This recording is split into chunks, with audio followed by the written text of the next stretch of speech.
Hello everyone, CGPSC ABCD में आप सभी का स्वागत है। अगर आप छत्तीसगढ़ छात्रावास अधीक्षक की तैयारी कर रहे हैं तो आप सभी को पता होगा कि सामान्य ज्ञान कितना इंपॉर्टेंस रखता है, क्योंकि अगर आप छात्रावास अधीक्षक का सिलेबस देखेंगे तो आपको पता चलेगा कि 15 प्रश्न जो है 15 नंबर के आपसे सामान्य ज्ञान के पूछे जाएंगे। और इस सामान्य ज्ञान के लिए हमारे चैनल में ऑलरेडी टेस्ट सीरीज चलाया जा रहा है, जिसमें अभी तक मैंने 10 वीडियो जो है ऑलरेडी अपलोड कर दिया है। तो अगर आपने नहीं देखा है तो 10 वीडियो को आप जाके देखिए, बहुत अच्छे से आपका रिवीजन होगा, बहुत अच्छे से प्रैक्टिस हो जाएगा। अब इस सामान्य ज्ञान सिलेबस के अंदर जाएंगे तो आपसे 4 नंबर के 4 प्रश्न पूछे जाएंगे। किस टॉपिक से? तो टॉपिक ये है खेल और शिक्षा, योगा, मूल शिक्षा, इसके अंतर्गत शिक्षा, नवाचार, शैक्षणिक योजना, शैक्षणिक अधिनियम, छात्रावास प्रबंधन इत्यादि टॉपिक से आपसे 4 अंकों के 4 प्रश्न पूछे जाएंगे। और ये ऐसा टॉपिक है जिसका मटेरियल बहुत कम देखने को मिलता है।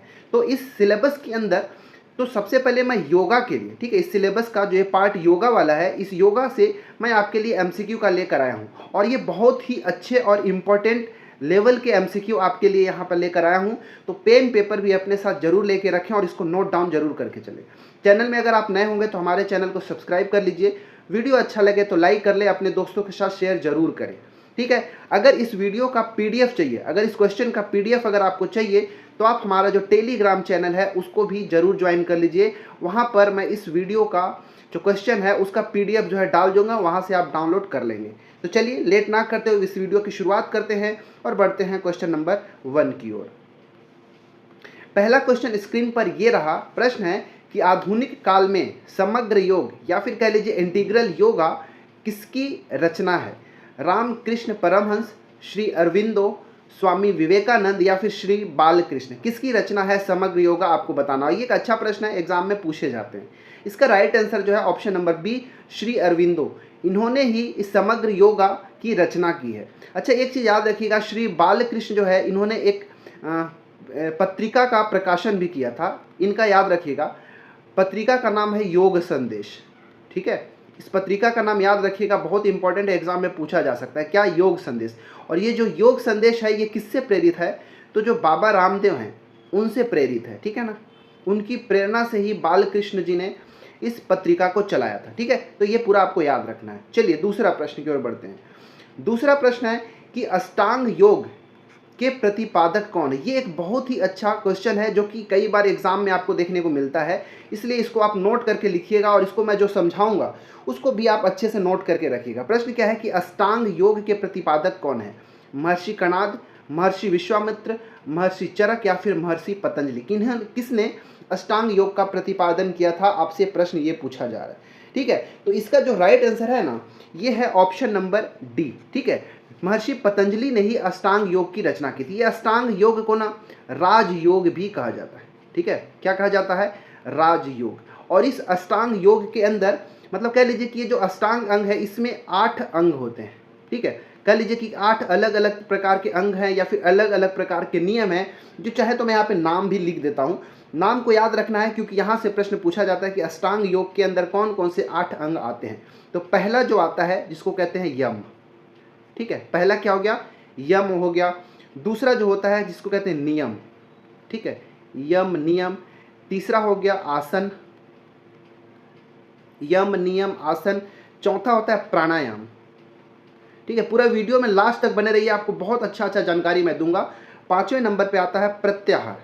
और ये सारा जो है एग्जाम में पूछे जाते हैं, याद रखिएगा, यम नियम आसन प्राणायाम प्रत्याहार 5 हो गया। 6वां जो है धारणा, ठीक है, 6वां हो गया धारणा। 7वां हो गया ध्यान और 8वां और लास्ट हो गया हमारा समाधि। तो ये जो है 8 अंग होते हैं किसका? तो अष्टांग योग, जिसको हम राजयोग भी कहते हैं। और इसके प्रतिपादक कौन है? महर्षि पतंजलि हैं। अष्टांग योग में 8 अंग होने के कारण ही इसको अष्टांग योग या फिर राजयोग भी कहा जाता है। तो ये 8 को आप अच्छे से याद रखिएगा, बहुत अच्छे अच्छे यहाँ से प्रश्न बनते हैं जो कि आगे और देखने को मिलेगा, ठीक है। चलिए तीसरा प्रश्न, क्वेश्चन नंबर तीसरा है कि पतंजलि के अष्टांग योग में कौन सा सम्मिलित नहीं है, ठीक है। तो जो मैंने 8 अंग बताया उसमें से ही आपसे कई घुमा फिरा के प्रश्न पूछे जा सकते हैं। तो आसन, अपरिग्रह, प्राणायाम या फिर ध्यान, चारों में से कौन ऐसा है जो अष्टांग योग में सम्मिलित नहीं है? तो अभी पिछला क्वेश्चन में जो मैंने 8 अंगों का नाम बताया उसको अगर आपने ध्यान से देखा होगा तो अपरिग्रह जो है ये उसमें नहीं था। इसीलिए इसका आंसर क्या हो जाएगा, ऑप्शन नंबर बी। बाकी आसन है, प्राणायाम है, ध्यान है, और बाकी आप भी लिख ही देता हूँ, यम हो गया, नियम हो गया, ठीक है, यम, नियम, आसन, प्राणायाम, ध्यान, एक था प्रत्याहार, ठीक है, धारणा, और एक हो गया समाधि। देखिए, तो ये 8 अंग है जिसको आपको याद रखना है, ठीक है। चलिए 3 प्रश्न हमारा हो गया। चलिए अब चौथा प्रश्न देखते हैं। चौथा प्रश्न ये रहा आपके स्क्रीन पर। प्रश्न है कि पतंजलि योग सूत्र के अनुसार कौन सा एक यम नहीं है, ठीक है, किसके अनुसार, पतंजलि योग सूत्र के अनुसार। ये प्रश्न को अभी मैं अच्छे से एक्सप्लेन करता हूँ, उसको ध्यान से नोट करके लिखिएगा। पहले तो मैंने ये बताया कि पतंजलि का जो अष्टांग योग है उसमें 8 अंग है जिसमें यम भी है, ठीक है। अब इसमें पूछा है कि कौन सा यम नहीं है, ठीक है, पहली बात तो। अब देखिएगा, यहाँ समझिएगा, कौन सा एक यम नहीं है आपसे ये पूछा गया है। धारणा, अहिंसा, सत्य या फिर अपरिग्रह, कौन सा जो है यम नहीं है। तो देखिए, पहली बात तो हमने ये देख लिया कि पतंजलि का जो अष्टांग योग है उसमें 8 अंग है, उसमें एक यम भी शामिल है। अब इस यम जो है इसका भी 5 अलग अलग, ठीक है, पतंजलि योग सूत्र के अनुसार 5 प्रकार के यम होते हैं, ठीक है, क्या बोल रहा हूँ, 5 प्रकार के यम होते हैं। अब वो यम कौन सा नहीं है वो बताना है। धारणा, अहिंसा, सत्य, अपरिग्रह। तो ये जो धारणा है ये यम नहीं है, इसीलिए इसका आंसर जो है ऑप्शन नंबर ए हो जाएगा। धारणा क्या है, तो अष्टांग योग का एक अंग है, ठीक है, याद रखिएगा। ये यम का बोल लीजिए कि किसी प्रकार का यम नहीं है। बाकी अहिंसा, सत्य, अपरिग्रह, और मैं बता देता हूँ, एक होता है अस्तेय, ठीक है, अस्तेय, और एक होता है ब्रह्मचर्य। तो 1 2 3 4 5, ये 5 जो होते हैं अलग अलग प्रकार के यम हैं, ठीक है। लेकिन धारणा किसी प्रकार का यम नहीं है, ये अष्टांग योग का भी एक अंग है, याद रखिएगा। जो क्या बोलते हैं, ये जो यम है इनको हम क्या बोलते हैं, सार्वभौम महाव्रत भी कहते हैं। क्या बोल रहा हूँ कि जो मैंने क्या बताया कि यम कितने प्रकार के होते हैं भाई, 5 प्रकार के यम होते हैं, ठीक है। और ये जो यम के प्रकार है इन्हीं को हम सार्वभौम महाव्रत भी कहते हैं। क्या कहते हैं, सार्वभौम महाव्रत, याद रखिएगा। क्या कहते हैं, सार्वभौम महायत्र भी कहा जाता है, क्योंकि ये जो सार्वभौम महाव्रत होता है ये किसी विशेष वर्ग, धर्म, समय अथवा कह लीजिए कि परिस्थितियों तक ही सीमित नहीं रहता। ये कोई भी किसी भी समय इसको फॉलो कर सकता है। आप समझ सकते हैं, अहिंसा, सत्य, अपरिग्रह का मतलब चोरी नहीं करना, सॉरी, अपरिग्रह, अस्तेय मतलब धन का संचय नहीं करना, अपरिग्रह कहलाता है, अस्तेय चोरी ना करना कहलाता है, ब्रह्मचर्य तो आप जानते हैं। तो ये सब ऐसे यम हैं जिसको कोई भी किसी भी समय फॉलो कर सकता है। इसके लिए किसी धर्म या जाति विशेष का होना आवश्यक नहीं है, किसी परिस्थिति के अनुकूल होना आवश्यक नहीं है, ये कभी भी फॉलो किया जा सकता है। इसीलिए इसको सार्वभौम महाव्रत भी कहा जाता है। तो याद रखिएगा, इसका आंसर था ऑप्शन नंबर ए। चलिए अब 5वां प्रश्न देखते हैं। 5वां प्रश्न आपका ये है कि अंतः श्वसन क्या है, कि अंतः श्वसन और बहिश्वसन की गति को तोड़ना क्या कहलाता है। ये एक बहुत अच्छा प्रश्न है, ठीक है, इसको आप बहुत अच्छे से नोट करके रखिएगा, ठीक है। तो अंतः श्वसन और बहिश्वसन की गति को तोड़ना क्या कहलाता है, बताइए। प्राणायाम, प्रत्याहार, अस्तेय या समाधि, क्या कहते हैं बताइए। तो इसका राइट आंसर जो है ऑप्शन नंबर ए, प्राणायाम। आपने देखा भी होगा प्राणायाम कैसे किया जाता है। इसे प्राणायाम भी कई प्रकार के होते हैं, कपालभाति होता है और कई प्रकार के भी होते हैं। तो उसमें क्या किया जाता है, जो सांस लेना और जो सांस छोड़ते हैं उस पर नियंत्रण प्राप्त किया जाता है, ठीक है। तो ये क्या होता है, प्राणायाम के अंतर्गत ही अंतः श्वसन और बहिश्वसन की गति को तोड़ना या फिर गति का तोड़ना किया जाता है, ठीक है। तो ये किसके अनुसार, जो पतंजलि जी हैं, ठीक है। तो पतंजलि के अनुसार ये श्वसन क्रिया पर नियंत्रण करने की एक विधि है प्राणायाम, ठीक है। और प्राणायाम क्या है, तो ये अष्टांग योग के अंदर ही एक प्रकार का अंग है, आप सबको मैंने शुरू में ही बताया था। इसका आंसर ऑप्शन नंबर ए है। चलिए 6वां प्रश्न, क्वेश्चन नंबर 6 है कि कपाल भाति, ठीक है, कपाल भाति में भाति का क्या अर्थ होता है आपको बताना है। खोपड़ी, प्रकार, चमक या फिर श्वसन, ठीक है। देखिए कपाल भाति है, इसको ये जो शब्द है इसको हम संधि विच्छेद करते हैं, ठीक है, या फिर तोड़ते हैं इसके शब्दों को। तो देखेंगे तो इस कपाल भाति में 2 शब्द हैं, एक हो जाएगा आपके लिए कपाल, ठीक है, और दूसरा होता है भाति, ठीक है। कपाल भाति में ये 2 शब्द से मिलके बना हुआ है। कपाल का मतलब तो हम सबको पता है, खोपड़ी जो है हमारे शरीर का, हमारे सिर का भाग जो खोपड़ी है उसको हम कपाल कहते हैं। और भाति का मतलब होता है एक तरह का चमक होना, ठीक है, भांति का क्या अर्थ होता है? चमक या फिर कह लीजिए तेज। तो कपाल भांति एक ऐसा प्राणायाम है जिसके प्रयोग करने से हम श्वास को तो नियंत्रण करते ही है, उससे हमारा जो तेज होता है, हमारे जो शरीर होता है उसके खोपड़ी जो है, कपाल कह लीजिए, उसमें एक आपको अलग ही प्रकार का तेज देखने को मिलेगा। इसका आंसर जो है option number C right answer है। भांति का मतलब होता है चमक और कपाल का मतलब होता है खोपड़ी, याद रखिए। तो ये कपाल भांति क्या है? एक तरह का प्राणायाम है। ठीक है, चलिए 7वां प्रश्न, क्वेश्चन नंबर 7 है कि निम्न में से कौन प्राणायाम है? ठीक है, कौन प्राणायाम है बताना। तो इसमें कई प्रकार के प्राणायाम है जो आपको याद रखना है, एग्जाम यहाँ से पूछे जा सकते हैं। भ्रामरी, कपालभाति, शीतली, उज्जाई। बताइए इसमें से कौन कौन से प्राणायाम है? 1 और 2, 2 और 3, 1 2 1 3 4 और या फिर 1 2 3 4 सभी सही है। बताइए इसका क्या आंसर इसका होना चाहिए? तो इसका आंसर जो है ऑप्शन नंबर डी बिल्कुल सही है। ठीक है, क्योंकि भ्रामरी प्राणायाम भी होता है, कपालभाति भी एक प्राणायाम है, शीतली भी एक प्राणायाम है और उज्जाई भी क्या है? एक तरह का प्राणायाम है। इसलिए इसका आंसर ऑप्शन नंबर डी याद रखिएगा। ये सभी प्राणायाम के ही प्रकार होते हैं, इतने अलग अलग अलग इन सब का लाभ है, अलग अलग फ़ायदा है। ठीक है, तो थ्योरी क्लास में इसको समझाया जा सकता है, एमसीक्यू में मैं ज़्यादा इसको एक्सप्लेन नहीं कर सकता हूँ, बस अब याद रखिएगा कि ये सभी के सभी क्या है? प्राणायाम होते हैं। चलिए 8वां प्रश्न, 8वां प्रश्न यहाँ पे कि पतंजलि के योग सूत्र के अनुसार प्रत्याहार क्या होता है? इंद्रियों का निग्रह, मन को बिंदु विशेष पर एकाग्र करना, प्रयासहीन धारणा या फिर उपरोक्त में से कोई नहीं। बताइए ये जो प्रत्याहार है, ठीक है, जो कि एक कह लीजिए अष्टांग योग का ही एक अंग है प्रत्याहार, इसका क्या अर्थ होता है? बताइए ए बी सी डी में से क्या राइट आंसर हो जाएगा? इसका आंसर ऑप्शन नंबर ए बिल्कुल राइट आंसर हो जाएगा कि जो प्रत्याहार है उसका मतलब होता है इंद्रियों का निग्रह करना। ठीक है, इंद्रियों का निग्रह क्या कहलाता है? प्रत्याहार कहलाता है। और मन को बिंदु विशेष पर एकाग्र करना क्या कहलाता है? ये धारणा कहलाता है। ठीक है, क्या बोल रहा हूँ कि मन को किसी बिंदु विशेष पर एकाग्र करना क्या कहलाता है? धारणा। और प्रयासहीन धारणा जो है ये ध्यान कहलाता है। ठीक है, प्रयासहीन धारणा क्या कहलाता है? ध्यान कहलाता है। मतलब एक ऐसा धारणा जिसमें किसी प्रयास करने की जरूरत नहीं है।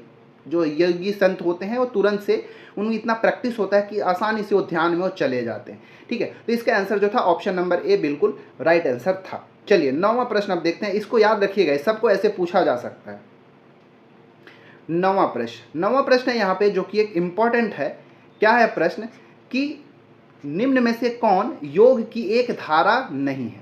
ठीक है, निम्न में से कौन सा एक योग की धारा नहीं है? भक्ति योग, ज्ञान योग, कर्म योग या फिर विचरण योग। बताइए, एक अच्छा प्रश्न है, इसको आप ध्यान से समझिएगा। देखिए जो महर्षि पतंजलि हैं उन्होंने क्या बताया है कि जो मनुष्य का जो व्यक्तित्व होता है ना, वो मूल रूप से 4 मूल वर्गों में बांटा जा सकता है। ठीक है, क्या बोल रहा हूँ कि महर्षि पतंजलि के अनुसार जो मनुष्य की जो व्यक्तित्व होता है उनको 4 मूल वर्गों में बांटा जा सकता है। वो कौन कौन सा है? तो एक होता है भावनात्मक, ठीक है, भावनात्मक। दूसरा होता है सक्रिय, तीसरा होता है सहज ज्ञान। अभी इनसे भी आगे मैं क्वेश्चन बनाऊंगा, बहुत अच्छे अच्छे। भावनात्मक, सक्रिय, सहज ज्ञान और चौथा होता है स्वैच्छिक। ठीक है, स्वैच्छिक। ये 4 प्रकार के अलग अलग मूल वर्गों में मानव का जो व्यक्तित्व है उसको बांटा है। किसने? तो महर्षि पतंजलि जी ने। अब इन चारों के अकॉर्डिंग ही, मतलब ये जो 4 अलग अलग व्यक्तित्व का अगर कोई मनुष्य है तो किस प्रकार के योग को उसके लिए अनुकूल होगा, उसको लिए उन्होंने 4 अलग अलग धाराओं में भी योग को बांटा है, जिसमें भक्ति योग तो है, ज्ञान योग भी है, कर्म योग भी है, लेकिन विचरण योग किसी प्रकार का नहीं है। तो चौथा योग कौन सा होता है? तो याद रखिएगा वो है, एक तो भक्ति योग, ज्ञान योग, कर्म योग हो गया, एक होता है राजयोग। ठीक है, राजयोग। और इस राजयोग को ही शुरू में मैंने बताया था क्या कहते हैं? अष्टांग योग कहते हैं। ठीक है, अष्टांग योग या फिर राजयोग, या इसी को कई बार से पतंजलि योग भी कह देते हैं। ठीक है, तो ये सब उन्हीं का ही है हालांकि। तो इसमें ये याद रखिएगा, ये चौथा जो है कौन सा है? राजयोग या फिर अष्टांग योग होता है। ठीक है, इस चीज को आपको याद रखना है। तो पतंजलि जी ने योग की 4 धाराएं बताया, जिसमें भक्ति योग, ज्ञान योग, कर्म योग और राजयोग होता है। ठीक है, ये इन व्यक्तित्व के हिसाब से ही उन्होंने योग को भी अलग अलग 4 धाराओं में बांटा है। ठीक है, याद रखिएगा। चलिए 10वां प्रश्न, 10वां प्रश्न यहाँ पर है कि पतंजलि के अनुसार जिनकी इच्छा शक्ति दृढ़ होती है उनके लिए उत्तम योग कौन सा है? ठीक है, मैंने अभी पीछे बताया कि जैसा व्यक्तित्व होता है उसके अनुरूप भी योग के प्रकार होते हैं जो उसी प्रकार के योग को करने के अनुकूल होते हैं। ठीक है, बताइए कि मतलब ऐसा व्यक्ति जिसका इच्छा शक्ति एकदम दृढ़ है वो उसके लिए उत्तम योग कौन सा हो सकता है? कर्म योग, ज्ञान योग, राजयोग या फिर भक्ति योग? ये एक बहुत अच्छा प्रश्न है, इसको आपको याद करके जितना भी मैं प्रश्न बताया हूँ महर्षि मतलब जो कुछ बताया हूँ वो महर्षि पतंजलि का जो योग सूत्र है, ठीक है, या फिर महर्षि पतंजलि का जो अष्टांग योग है उन्हीं से मिला जुला के सभी प्रश्न बनाया हूँ जो कि एग्जाम में पूछे जाते हैं। ठीक है, पार्ट 2 भी लाऊंगा जिसमें इसमें और अच्छे अच्छे प्रश्न आपको देखने को मिलेगा। तो बताइए, इच्छा शक्ति जिसकी दृढ़ होती है उसके लिए उत्तम योग कौन सा होता है, आपको बताना है। तो इसका आंसर जो है ऑप्शन नंबर सी बिल्कुल सही है, राजयोग, जिसको हम क्या बोल दिए, पतंजलि योग भी कहते हैं। ठीक है, राजयोग या फिर पतंजलि योग, ये जो योग है इच्छा शक्ति दृढ़ रखने वाले जो मनुष्य होते हैं उनके लिए ये वाला योग बिल्कुल सही है। और कर्म योग किसके लिए है, तो जो प्रकृति से मतलब जिनकी जो प्रकृति होती है, जिसका नेचर क्या होता है, सक्रिय होते हैं, जो बहुत ज़्यादा एक्टिव होते हैं उनके लिए कर्म योग सही होता है। मतलब जो प्रकृति से जो नेचर वाइज एक्टिव होते हैं, सक्रिय होते हैं, उनको हम कर्म योग उनके लिए अनुकूल होता है। ज्ञान योग किसके लिए, तो जिसकी प्रकृति सहज होता है, ठीक है, जो जल्दी सहज होते हैं सीखने के लिए, एकदम से ललायित होते हैं, उनके लिए ज्ञान योग होता है। ठीक है, जिनका प्रकृति कैसा होता है, सहज होता है, उसके लिए ज्ञान योग। भक्ति योग किसके लिए, तो जो भावनात्मक और भक्ति मान में लीन होते हैं। ठीक, क्या बोल रहा हूँ कि ऐसे व्यक्तित्व जो भावनात्मक और भक्ति भाव में लीन होते हैं, ठीक है, भक्ति भाव में जो लीन होते हैं उनके लिए भक्ति योग जो होता है बिल्कुल सही उपयुक्त होता है उनके लिए। तो ये हमारे 10 प्रश्न हो गए। चलिए 11वां प्रश्न, 11वां प्रश्न है जो कि एक अच्छा प्रश्न है। प्रश्न क्या है कि भगवत गीता में वर्णित कर्म योग के 4 मुख्य नियमों में से कौन सा शामिल नहीं है। ठीक है, नहीं है पूछा हूं, ठीक है ना, याद रखिएगा। तो सबसे पहली बात तो आप याद रखिएगा, जो भगवत गीता है, ये भगवत गीता में कर्म योग का बहुत ही ज़्यादा वर्णन है। ठीक है, सबसे ज़्यादा वर्णन, या फिर कह लीजिए भगवत गीता जो है उसमें किसका संदेश दिया गया है, क्योंकि भगवत गीता पूरी तरीके से एक दर्शन है। ठीक है, और इस दर्शन के अंदर जो कर्म योग है उसका सबसे ज़्यादा महिमा बताया गया है, सबसे ज़्यादा उसका वर्णन किया गया है। तो कर्म योग मतलब भगवत गीता में जो कर्म योग वर्णन किया गया है उसमें 4 नियमों का वर्णन है, इतना तो मुख्य नियम है, लेकिन उसमें से कौन से चारों में नहीं है वो बताना है। कर्म कर्तव्य समझकर करें, कार्य को बिना आसक्ति से करें, परिणाम के चिंताओं की कमी को मत आने दो, या फिर कार्य करने से पहले विचार मत करो। कौन ये 4 मुख्य नियमों में शामिल नहीं है, तो ऑप्शन नंबर डी जो है ये शामिल नहीं है। तो 3 नियम बिल्कुल सही है कि जब भी, और ये हम सबके ऊपर भी, जो लोग तैयारी कर रहे हैं, जो लोग मेहनत से अपना करियर बनाना चाहते हैं, भविष्य बनाना चाहते हैं, उनके लिए भी ये बहुत ही ज़्यादा उपयुक्त है। कैसे, देखिए, जो भी हम काम कर रहे हो उसको अपना कर्तव्य समझ के करना चाहिए। ठीक है, उसमें किसी भी तरह का जो भी हमको कर्म मिले उसको करते जाना चाहिए, परेशान नहीं होना, मन से एकदम से करना चाहिए। ठीक है, मतलब आसक्ति का मतलब होता है मन से प्रेम पूर्वक उस काम को कर्तव्य समझ के करते रहना चाहिए। और जो भी हम कर्म कर रहे हैं उसके लिए फल की चिंता नहीं करना है, परिणाम की चिंता नहीं करना है, जो काम है उसको आप कर्तव्य समझ के करते रहिए। और जो चौथा है वो क्या है, हमारा जो हमारा राइट वाला होगा, ये तो हमारा नहीं है, मुख्य नियमों में शामिल नहीं है, इसलिए डी आंसर है। लेकिन वो चौथा नियम है क्या, तो असफलता और सफलता को समबुद्धि से स्वीकार करें। मैं लिख देता हूं यहाँ पे, क्या है कि असफलता हो या फिर सफलता मिले, ठीक है, आप सफल हो या फिर असफल हो जाए, इन दोनों को आपको समबुद्धि से समान रूप से स्वीकार करें। ठीक है, समबुद्धि से स्वीकार करें, हमको दोनों चीज़ों को स्वीकार करना। ऐसा नहीं है कि हम असफल हो गए तो हम सब कुछ छोड़ छाड़ के रोते रहें, बैठ जाएं। ठीक है, ऐसा हमको नहीं करना है। तो हमको ये दोनों तरह के, जो सफलता हो या असफलता है, उसको हमको समान भाव से स्वीकार कर लेना चाहिए। और ये चारों नियम जो है बहुत ही ज़्यादा इंपॉर्टेंट है, याद रखिएगा, इसको अपने जीवन में उतारने की कोशिश करिएगा। चलिए 12वां प्रश्न, 12वां प्रश्न है कि शारीरिक नियंत्रण और श्वसन के विनियमन के लिए कौन सा योग है। ठीक है, बताना है, शारीरिक नियंत्रण या फिर श्वसन के विनियमन के लिए। हमने बताया था कि प्राणायाम वगैरह के माध्यम से हम क्या कर सकते हैं, श्वसन पर भी कंट्रोल कर सकते हैं। ठीक है, तो ये कौन सा योग जो है, शारीरिक नियंत्रण और श्वसन के विनियमन के लिए एक ऐसा योग है, राजयोग, हठ योग, ए और बी दोनों, या फिर उपरोक्त में से कोई सा नहीं, बताइए। तो देखिए, इसको आपको समझना है। जो महर्षि पतंजलि जी हैं, उन्होंने योग के 2 संप्रदाय बताया है। ठीक है, मुख्य रूप से योग को दो संप्रदायों में बांटा जा सकता है। एक होता है राजयोग, ठीक है, एक होता है हठ योग, ठीक है। क्या बोल रहा हूं, राजयोग और हठ योग, ये दो प्रकार के उन्होंने बताया है। तो इसमें अगर आप कोई शारीरिक नियंत्रण या फिर श्वसन के विनियमन के लिए अगर कोई योग करना चाहे तो उसके लिए हठ योग होता है, जिसके लिए ऑप्शन नंबर बी हमारा राइट आंसर हो जाता है। लेकिन राजयोग का कब काम होता है भाई, तो मानसिक अनुशासन और इनकी, अब बोलेगा कि राजयोग किससे संबंध रखता है, तो राजयोग का संबंध किससे है, तो मैं यहां पे लिख देता हूं, मानसिक अनुशासन,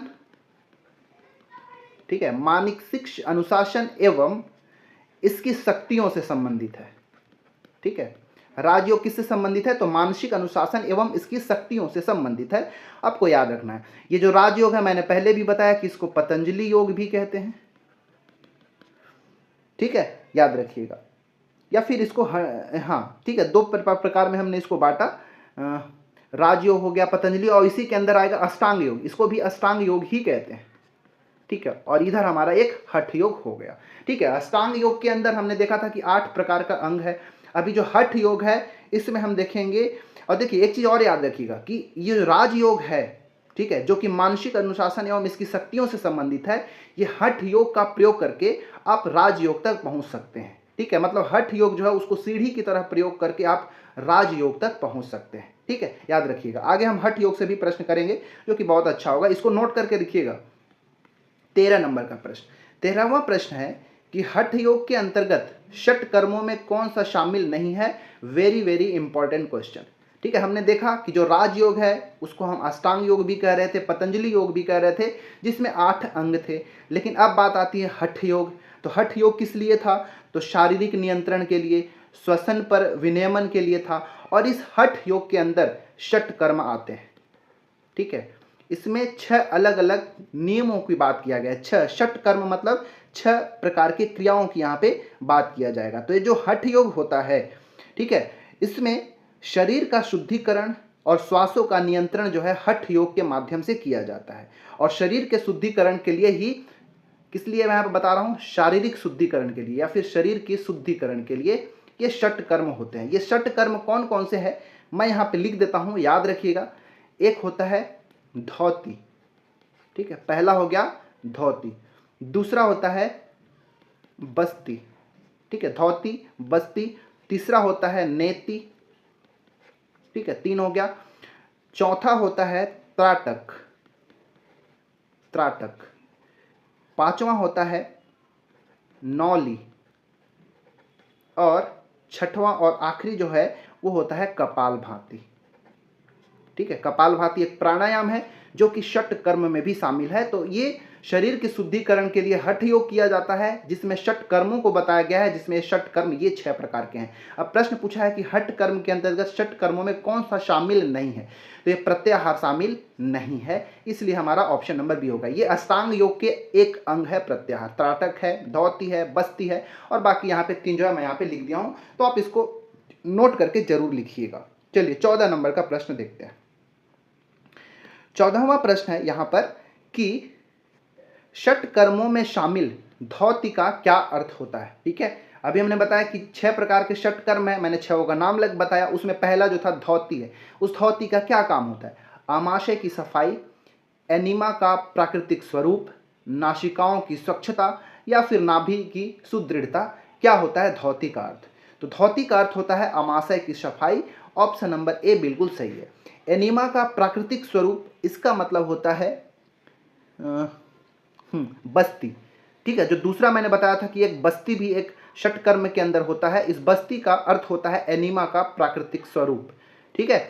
और नेति क्या होता है भाई, तो नासिकाओं की स्वच्छता जो है वो नेति कहलाता है, ठीक है, नेति। और नाभि की सुदृढ़ता जो है ये कहलाता है नौली, ठीक है। तो ये सब आपको याद रखना है।